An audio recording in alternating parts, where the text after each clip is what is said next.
Hegemonic stability theory. A single powerful state, a hegemon, is necessary to create and maintain an international monetary and economic system. Time periods without a hegemon have a lot of conflict and uncoordinated economic nationalism. Neither US nor UK coordinate the global economy in 1920s or 1930s. In 1920s and 1930s, nations trade less and imposed tariff and quotas, and the result was total war from 1939 to 1945.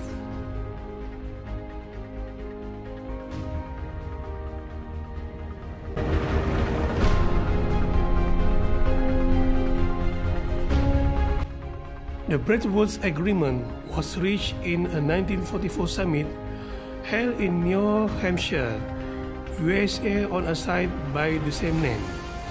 The agreement was reached by 730 delegates who were the representatives of the 44 allied nations that attended the summit.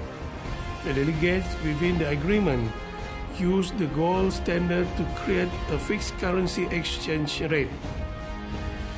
The agreement also facilitated the creation of a immensely important structure in the financial world, the International Monetary Fund (IMF) and the International Bank for Reconstruction and Development, which is known today as the World Bank.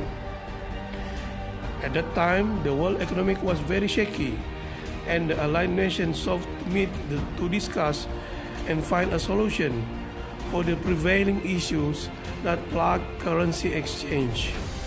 The summit was also looking for policies and regulation that would maximize the potential benefits and profits that could be derived from the global trading system. What resulted from the conference were the Bretton Woods Agreement and the Bretton Woods System.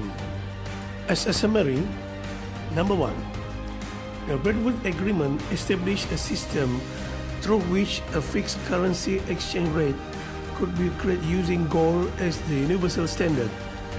The agreement involved representatives from 44 nations and brought about the creation of the International Monetary Fund (IMF) and the World Bank. Number 2, the Bretton Woods Agreement and system created a collective international currency exchange regime that lasts from the mid-1940s to the early 1970s.